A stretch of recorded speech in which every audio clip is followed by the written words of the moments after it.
नमस्कार दोस्तों, आप सभी का स्वागत है मेरे चैनल पिंकी सहरावत पर। अब हम शुरू करने वाले हैं बैसाख मास का 12वां अध्याय।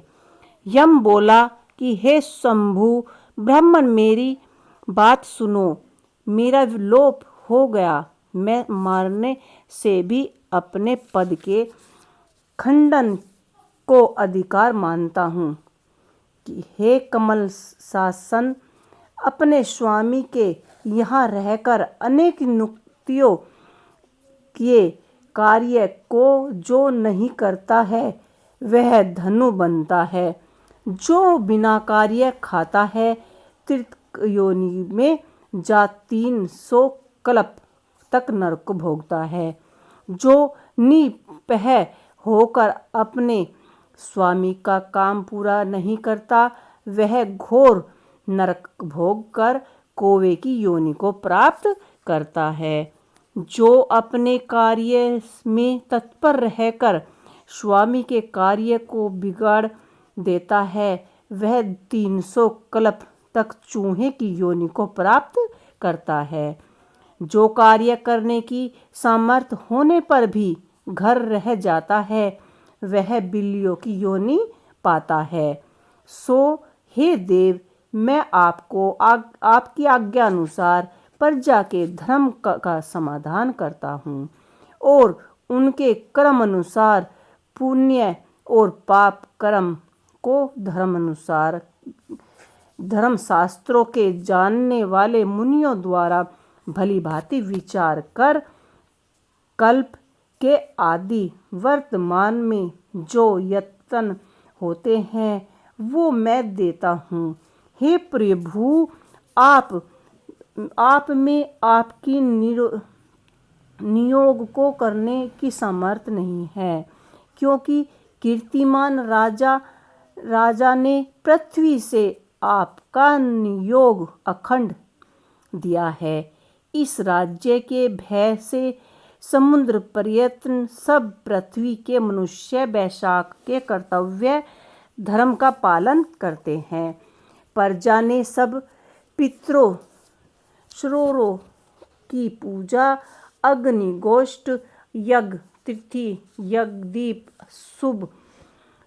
शुभ कार्य, कर्म संख्या, योग, प्राणायाम करना, योग, होम, संध्यावत का नाम लेना तक नहीं छोड़ दिया।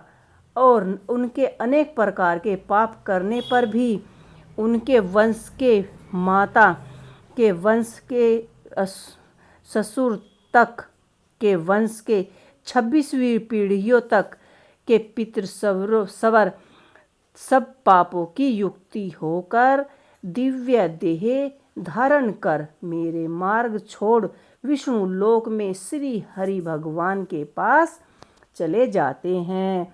अतः अब इस काम पर मुझको रखने की आवश्यकता नहीं है।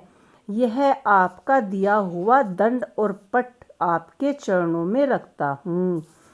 हे ब्राह्मण, जो अनेकों तीर्थ स्नान से, दान तप व्रत करने से, अनेकों प्रकार के धर्मचरण करने से, प्यास के पतन होने, रण में मरने से इत्यादि करने से देव गति नहीं मिलती, जो मेष की संक्रांति में प्रातःकाल स्नान कर भगवान का पूजन कर कथा श्रवण करे और बैसाख महात्म सुने और यथायोचक वैष्णवीय धर्म का संपादन करे तो वह विष्णु लोक का अधिपति हो जाता है।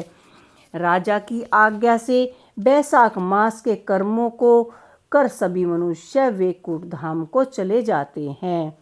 यह राजा मेरा तथा आपका परम शत्रु है। हे जगतपति, इस राजा का निग्रह करना उचित है।